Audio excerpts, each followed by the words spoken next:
Bonjour Marilyn. Je te remercie d'avoir accepté de témoigner aujourd'hui. Moi je te remercie aussi de me laisser une tribune pour raconter mon aventure. Et puis j'en profite aussi pour te remercier et remercier Eric Zorker pour le bon contact qu'on a eu par mail à la fin de l'année dernière. Avec plaisir. Alors tu as fait une rencontre étrange qui t'a profondément marqué lorsque tu avais une dizaine d'années. Peux-tu raconter Alors, aux auditeurs ce qui s'est passé? alors je salue les auditeurs et donc en fait cette aventure elle s'est passée lorsque j'avais 10 ans. Donc c'était en 1981 et ça s'est passé dans le département de la Savoie, donc dans le 73. J'étais en classe de neige. Donc on était parti de la Seine-et-Marne, de Villeparisis. Donc on avait fait 600 km en car. Donc on arrive au chalet. Et puis tout se passe bien, c'est-à-dire qu'on a les activités l'après-midi, le ski, des petites courses dans les magasins, on avait un petit peu d'argent de poche. Le matin, les cours avec l'instituteur. Et donc les jours passent, on a dû rester à peu près une dizaine de jours. Et donc pendant les dizaines de jours, pas de gros problème, mais moi j'ai un petit problème avec mon nez, j'ai des saignements de nez très fréquents et abondants. Alors ça m'embête beaucoup parce que j'ai eu plusieurs saignements pendant le séjour, donc de façon récurrente. Je me rends à l'infirmerie, il y a une dame qui est là, donc c'est une toute petite pièce avec une petite fenêtre, l'armoire à pharmacie avec un peu d'éosine, des bandes, des pansements, enfin tout pour la bobologie des gamins. Et bon, mon instituteur, il assiste à ça. Mes parents sont un peu plus ou moins au courant parce que bon, il y a des coups de fil, il y a le courrier, etc. On reçoit des cartes, on en envoie, bon bref. Et moi, je suis quand même embêté avec ça. Donc, le séjour se passe. Moi, ça me plaît bien parce que j'aime bien la montagne, où je fais un peu de ski. Le matin, c'est parfait. On a les cours, donc on parle en plus en géographie, la géographie locale, hein, puisqu'on n'est pas très très loin d'Annecy, on n'est pas très loin de Grenoble. Ouais, là tu es sur Tignes. Voilà, Ça. on est sur Tignes, hein. Très précisément, on est sur Tignes. Voilà, donc le soir en fait on rentre, on a le goûter, après on a le repas, parfois on a une veillée, hein. On a dû avoir 2 veillées en fait sur la totalité du séjour. Et les veillées, ça se passe où? Dehors ou dedans? Alors c'était des veillées qui se faisaient essentiellement dedans, et on a dû faire une sortie. Je crois qu'on a fait une sortie au flambeau, quelque chose comme ça. Voilà. Mais sinon c'était des petits spectacles. Alors moi je me rappelle, j'imitais Louis de Funès, enfin, bon, des bêtises comme ça. Mais c'était très sympa et ça j'en garde vraiment un très bon souvenir. Et le seul mauvais souvenir du séjour pour moi c'était ces fameux saignements de nez qui étaient abondants et qui m'empêchaient d'avoir l'esprit libre. Alors ce qui s'est produit donc lors de ce séjour, c'est assez particulier. Donc le soir, on devait se coucher vers 9h30, 10h maximum. Ouais, c'était au milieu du séjour, vers la fin ou au début? Alors là, Tu te souviens pas? C'était pas à la toute fin du séjour. C'était pas à la toute fin du séjour, je dirais que c'était plus au milieu du séjour. C'était plutôt au milieu du séjour. Mais bon là, ma mémoire me fait défaut. Et Oui, tu étais petit. J'étais gamin et puis c'est vrai que c'est la fréquence des saignements, c'est pareil. C'était dans la journée, c'était ou le matin c'était voilà. J'ai dû avoir 2 ou 3 saignements assez forts et bon ça me pourrissait un peu la vie. Et puis donc un soir, comme les autres soirs, avec les camarades, il devait y avoir à peu près 2 classes. Donc il y avait plusieurs dortoirs. Et donc, on gagne, chacun va se coucher, hein, on avait des lits superposés. Donc je me couche. Et brutalement, dans la nuit, hein, finalement, je me réveille. Donc j'ai les yeux ouverts. Et puis, donc j'avais une conscience toute neuve d'un gamin de 10-11 ans, quoi. Hein, et j'entends des sons légers et une lumière diffuse devant la porte d'entrée du dortoir. Donc au moment des faits, je suis vraiment au fond de mon lit. Et toi, t'es où? C'était dans le lit superposé en bas ou en haut? Alors moi, je suis en bas. Je suis en D'accord. bas. Voilà, je suis en bas. Ce qui a été beaucoup plus pratique pour la suite, puisque je vois cette lumière en fait. Donc la porte d'entrée du dortoir me fait presque face, et dans l'embrasure de la porte, d'un seul coup, je vois arriver deux personnes, une beaucoup plus grande que l'autre, avec bon des espèces d'anoraks, bon enfin habillés normalement, hein, pantalon de jean ou pantalon toile, des grosses chaussures. Et donc il s'approche de la porte d'entrée du dortoir qui est plongée dans le noir. Et il y en a un qui dit c'est le moment, on y va. Donc moi je me dis en mon fort intérieur, de toute façon c'est pour moi, puisque je saigne du nez, il faut bien qu'on trouve une solution. Je me suis dit bon bah c'était une évidence pour moi que ils étaient là pour venir me chercher et me prodiguer un soin.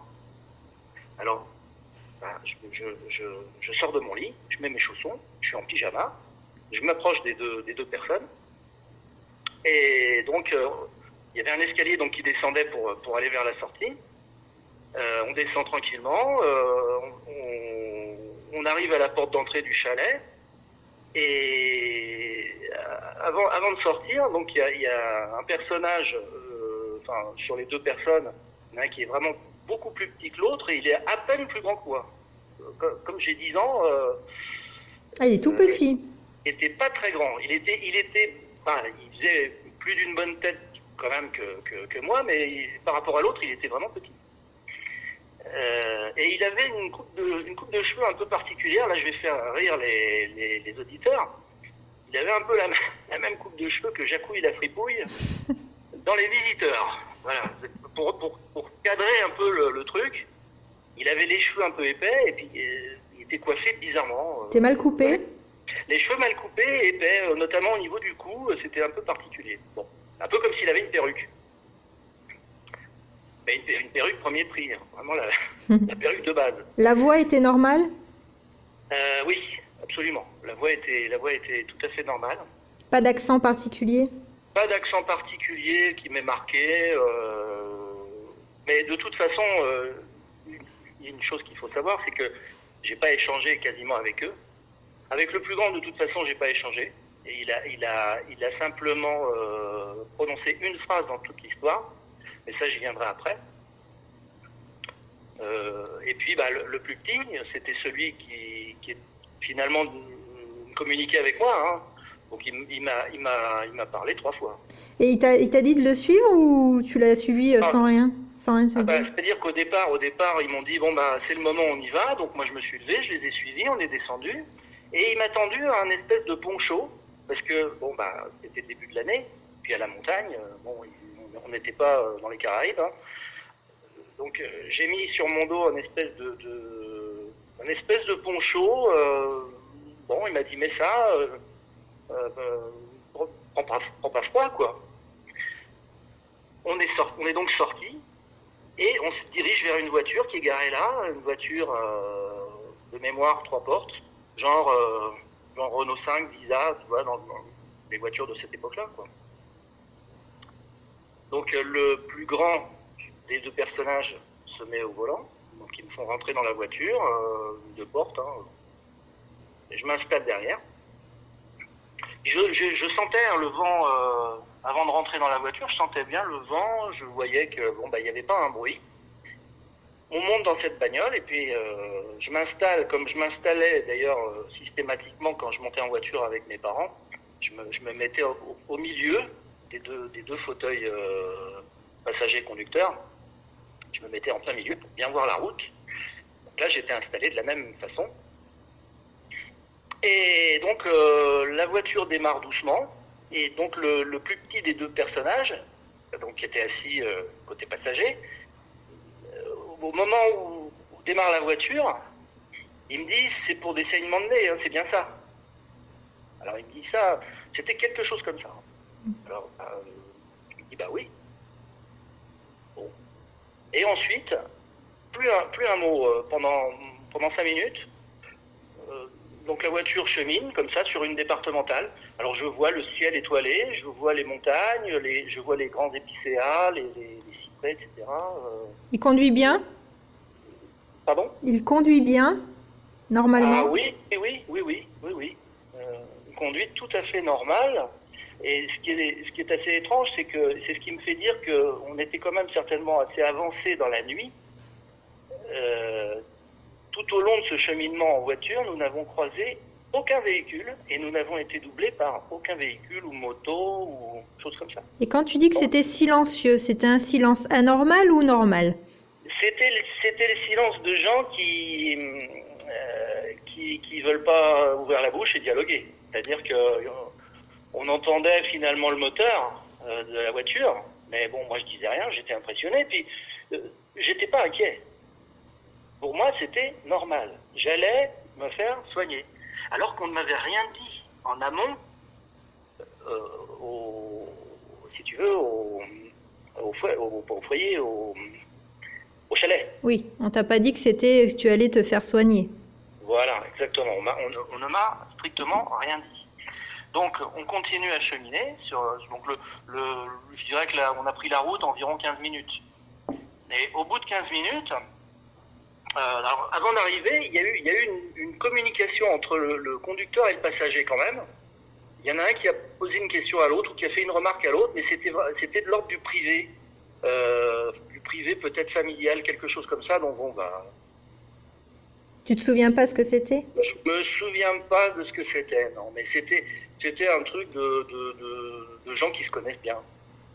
Alors, il n'y avait pas de connotation graveleuse ou autre, mais c'était quelque chose d'intime, on va dire. Un truc de copains qui ont vécu quelque chose, ou c'était quelque chose comme ça. D'accord. Donc, on continue notre route, qui dure, je te dis, à peu près 15 minutes. Et on arrive près d'un bâtiment, donc qui est situé sur le bord de la route à droite. Un bâtiment un peu genre maison d'architecte, même cabinet médical moderne, c'est-à-dire parallélépipède, un bâtiment un peu cubique, tout blanc, donc avec une porte légèrement sur la gauche, et puis une fenêtre avec des volets baissés sur la droite, donc fermés. Donc on descend de la voiture, on s'avance vers la porte d'entrée, et toujours le petit médecin de nuit là, avec sa coupe de cheveux incroyable, il sort un trousseau de clés, puis il cherche la bonne clé, il ouvre la porte, et là on rentre. Donc il y a un long couloir au bout duquel il y a une pièce avec là encore une fenêtre au volet fermé. Donc tout est fermé en fait. Et puis donc au milieu du couloir sur la droite, il y a une grande pièce dans laquelle on rentre. Le plus grand des deux personnages s'installe sur la droite de la pièce.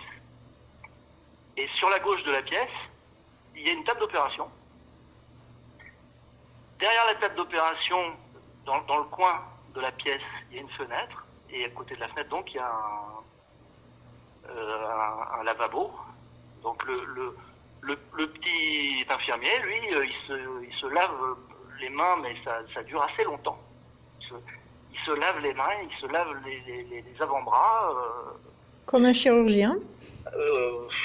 Disons que moi, j'attends que ça se passe. Parce qu'il se lave les mains, ça dure vraiment longtemps. Et donc il se retourne, il me dit, monte sur la table d'opération, enfin pas la table d'opération, mais il me dit, monte, assieds-toi ici, là, sur la table. Il y a un petit marchepied en métal, en genre d'aluminium, quoi. Donc je monte et je m'assois. Et j'attends que ça se passe. Au-dessus de moi, il y a, un peu comme chez le dentiste, ces espèces de lampes qu'on peut bouger, tu sais, Oui. des lampes mobiles, avec un éclairage un peu blafard. Et donc à côté de moi, sur la droite, il y a une grande cuvette en inox avec des grandes tiges, un peu comme on trouve chez les ORL, les dentistes, etc. Alors moi je me dis, bon, qu'est-ce qu'ils vont me faire? T'avais peur? Non, j'ai pas eu peur. J'ai pas eu peur parce que j'avais confiance. J'étais vraiment dans un état de confiance absolue. Et Donc le type, je me souviens absolument plus de ce qu'il m'a fait. Et par contre, je me souviens qu'il m'a dit, bon bah c'est fini, tu peux descendre. Donc là, il manque une brique, en fait, dans le mur de mon souvenir, il manque une brique. Est-ce que tu crois qu'ils t'ont endormi? Je ne sais pas. Qu'ils t'ont anesthésié? Je ne sais pas. Ce que je peux te dire, c'est que c'est curieux. Alors, soit j'ai effacé moi-même ce qui s'est produit, parce que c'était peut-être douloureux, parce que je n'en sais rien. Ce que je sais, c'est que après qu'il m'ait dit c'est terminé, je ne me souviens de rien. C'est-à-dire que ensuite, je me suis réveillé parce que l'instituteur au chalet, il y avait un instituteur ou une personne du chalet qui venait nous chercher pour qu'on se réveille quand même. Hein, on devait se lever sur les coups de 7 heures. Et puis après, on devait avoir la première heure de classe vers 8h30, 9h, quelque chose comme ça. Donc tu ne te souviens pas être revenu au chalet après avoir eu l'intervention, Non, soi-disant, non? Absolument pas. Donc tu te souviens juste qu'ils t'ont dit c'est terminé? Oui. D'accord.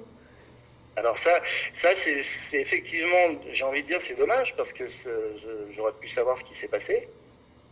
Et donc plus rien, le néant. Le lendemain, les activités ont repris. Et alors j'ai pas fait cas de mon aventure nocturne de la veille parce que j'étais vraiment persuadé que le protocole était classique, voulu, souhaité, organisé. Tu en as pas parlé à tes parents non plus? Je n'en ai pas parlé à mes parents parce que là encore, je trouvais ça tellement normal que voilà. Mes parents savaient qu'il s'était produit quelque chose au niveau de mes saignements de nez au chalet, ça j'en suis presque sûr.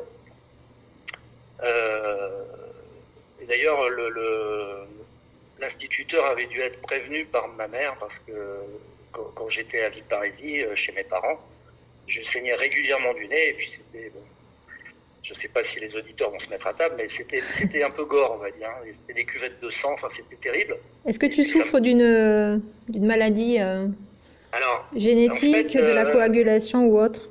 Alors, c'est une très très bonne question parce que suite à ça, j'ai été cautérisé. Donc je suis allé plusieurs fois, je crois au total 3 ou 4 fois chez 2 ORL différents. Et donc j'ai été cautérisé au nitrate d'argent d'abord. Et ensuite j'ai été cautérisé à l'électricité. Et là on a réussi à me faire un trou dans la cloison nasale. Et j'ai eu des prélèvements de sang et on m'a découvert la maladie de Willebrand. Alors qu'est-ce que c'est que la maladie de Willebrand? En fait c'est une maladie, je vais prendre une définition classique, hein, c'est une maladie en fait à risque hémorragique. C'est un défaut de synthèse ou de structure ou de fonction d'une protéine, ce qui fait que ça ralentit la coagulation. Donc j'ai un temps de saignement qui est beaucoup plus haut. Et donc on m'a détecté ça quand j'avais 12 ans, quoi, à peu près. Et chose étrange, en 2005, j'ai été opéré à Bordeaux d'une sciatique et j'ai signalé ce problème au médecin qui allait m'opérer. Ils m'ont dit, vous avez un Willebrand. Je dis, oui. Donc ils ont dû un peu avoir peur et ils m'ont fait 3 prises de sang dans la même journée. Ils sont venus me voir le soir, c'était en fin d'après-midi, et ils étaient 2. Ils m'ont dit, monsieur, vous n'avez pas Willebrand. Donc Willebrand aurait disparu. D'accord. Ils ne se sont pas trompés dans le diagnostic auparavant? Au bout de 3 prises de sang, s'ils se sont trompés, c'est qu'il y a un problème. Et ils m'ont fait ensuite signer un papier, alors toi qui es dans le milieu médical, ils m'ont fait signer un papier disant que je n'engagerai pas en cas de problème une démarche contre l'hôpital de Bordeaux. C'était l'un des hôpitaux les plus réputés en France à l'époque, c'était l'hôpital Pellegrin à Bordeaux. J'ai été très bien soigné. Mais là, c'est vrai que pour cette histoire de maladie de Willebrand, ça aurait disparu. D'accord. Et donc, la question que tout le monde va se poser, suite à cette rencontre étrange donc à Tignes, les saignements de nez ne se sont pas arrêtés. Alors, non seulement ça ne s'est pas arrêté, mais ça a continué sur le même rythme, c'est-à-dire que j'avais toujours des saignements, et puis c'était dingue. je me rappelle, bon bah là j'étais beaucoup plus vieux, hein, j'avais 25 ans, j'étais chez un copain, un samedi après-midi, on faisait de la musique, et d'un seul coup je me mets à saigner du nez, mais ça ne s'arrêtait plus, et la maman de mon pote qui était là, donc dans la maison, elle a été carrément, elle est carrément allée chercher une serviette éponge. Donc c'était pas le petit paquet de Kleenex avec les nounours dessus, voilà, c'était vraiment c'était quelque chose d'impressionnant. D'accord. Alors, j'ai deux questions encore. Oui. Quand tu as vu ces deux personnages rentrer dans le dortoir, est-ce que tu étais déjà endormi auparavant ou pas du tout? Non, en fait, mes yeux sont ouverts et j'ai vu cette lumière dans le hall, donc c'était un palier qui était à l'extérieur du dortoir. Le dortoir, lui, il était plongé dans le noir. Hein. Et les deux personnages se sont postés, se sont mis devant la porte, mais sans rentrer. Ils ne sont pas rentrés en fait dans le dortoir. C'est-à-dire qu'ils pouvaient pas me voir. Moi, j'étais sous mes couvertures. Oui, mais tu t'étais pas endormi au préalable. Ah bah, je m'étais endormi au préalable avant de les voir. C'est-à-dire que j'ai ouvert les yeux certainement au moment où ils montaient. Et tu dormais avant? Ah, je dormais. Tu dormais avant, d'accord. Donc c'était je après. dormais parce que je me suis mis au lit, mais j'ai pas attendu qu'ils arrivent. C'est-à-dire, j'étais endormi en fait. D'accord. Voilà. Alors, je sais pas si je peux faire Je me suis posé un certain nombre de questions après tout ça. Hein. Donc je les ai notées. Si tu permets que j'en parle. Vas-y, avec plaisir. Pas très long. Donc je me suis demandé en fait pourquoi un examen a lieu en pleine nuit dans une structure isolée comme ça, sans personnel dédié à l'accueil d'un gamin qui finalement est sous la responsabilité scolaire dans un chalet durant des classes de neige. Ça c'est une question que je me suis posée. C'est-à-dire qu'il n'y avait pas d'encadrant. Il n'y avait aucun personnel encadrant qui était présent pour permettre en fait la validation en pleine nuit de ma sortie vers un établissement de soins infirmiers. Et lequel établissement de soins était en plus fermé. Ça, c'est les questions que je me pose. Je m'explique pas trop le sentiment de confiance non plus qui a été le mien au moment de quitter le chalet. Et j'étais certain en fait que les choses avaient été décidées déjà en amont pour s'occuper de mes saignements. Je me suis demandé aussi pourquoi il manquait des briques dans le récit, c'est-à-dire le soin, quel type de soins j'ai reçu, et puis le retour dans le chalet, dont je ne me rappelle pas. Oui. Je me suis demandé aussi comment les deux personnes sont rentrées dans le chalet, puisqu'effectivement, là encore, il n'y avait pas d'encadrant. Il aurait dû y avoir au moins la responsable du chalet ou une personne de permanence. Et je m'explique pas non plus la persistance dans mon esprit depuis quasiment 40 ans de cette histoire. Ça, c'est quelque chose que j'ai du mal à expliquer. Alors, il y a aussi autre chose. Si on considère logiquement qu'il s'agit d'un rêve, parce que bon, j'en ai parlé il y a 3 ans à peu près à mes parents de cette affaire-là. Je voulais voir un peu comme mon père s'intéresse, tout comme moi d'ailleurs, au phénomène OVNI. Et donc on est un peu dans les choses paranormales quand même. On s'intéresse à pas mal de choses. Donc si on considère logiquement qu'il s'agit d'un rêve, mes parents m'ont dit t'as fait un rêve. Mais comment est-ce qu'on peut concevoir à 10 ans une modélisation vraiment précise des événements qui finalement ne pourrait reposer que sur une expérience déjà vécue antérieurement? Ah, c'est un peu trop vivace dans ton esprit pour que ce soit un rêve. Bah, c'est-à-dire que, en fait, moi, je n'affirme rien.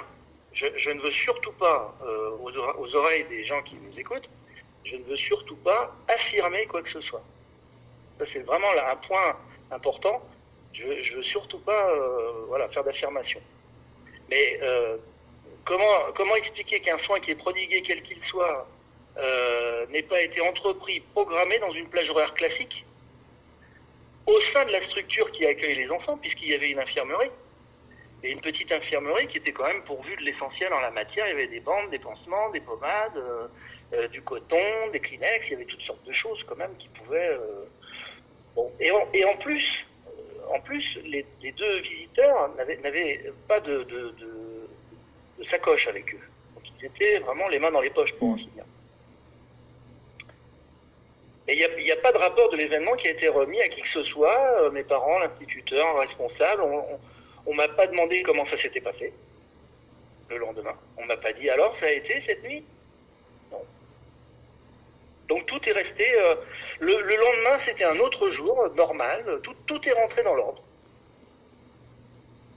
Voilà. Et j'avais une autre question. Tu m'avais dit donc par écrit que la distance entre la voiture oui, et le bâtiment.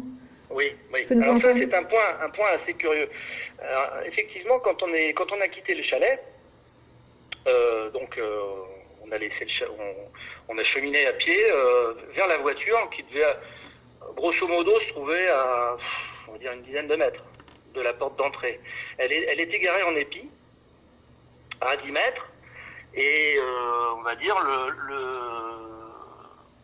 le nez était quasiment à hauteur de la porte.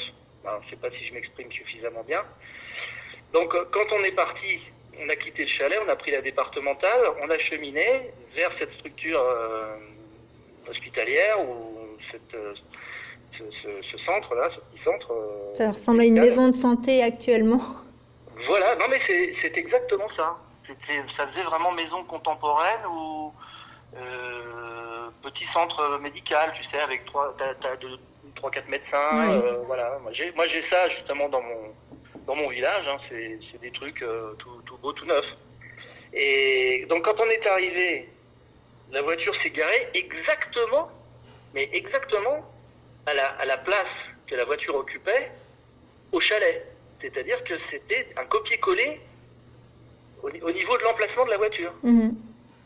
Alors ça m'a quand même un peu après coup, ça m'a un peu parce que j'ai refait l'histoire dans mon cerveau et ça fait 40 ans que ça tourne. C'est quand même voilà tout ce qu'on peut dire. L'histoire en fait elle s'est passée comme ça. D'accord. Et toi, dans ton fort intérieur, tu penses quoi de cette rencontre? Disons qu'il y a des choses qui nous dépassent et que notre niveau de conscience nous interdit de penser, j'ai envie de dire. Alors, pour rester prosaïque, je dirais que si je devais rester vraiment terre à terre, je pourrais dire c'est un rêve. Mais je trouve quand même qu'il y a trop d'anomalies et surtout il y a une clarté des événements qui se sont produits, parce que je pense qu'ils se sont produits, aussi exceptionnel que ça puisse paraître. Donc je peux rien affirmer, mais il s'était produit quelque chose de peu commun cette nuit-là. Bon, alors nous, ça nous fait vraiment penser à ton expérience à une RR4, hein, une rencontre rapprochée du 4e type. Hormis le contexte habituel où souvent il y a des extraterrestres, etc. Là, ça ressemblerait aussi un peu à des Men in Black, sauf que bon, c'est des humains. Mais sinon, tout le déroulement de ta rencontre, ça nous fait vraiment penser à une RR4.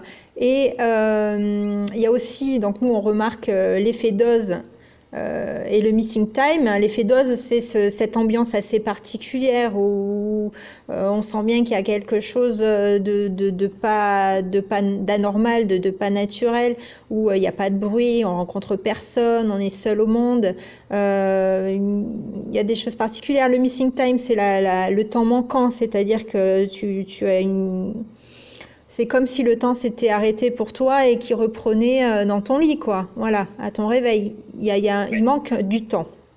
Donc tout ça, vraiment nous fait penser à une rencontre rapprochée d'un autre type. Voilà.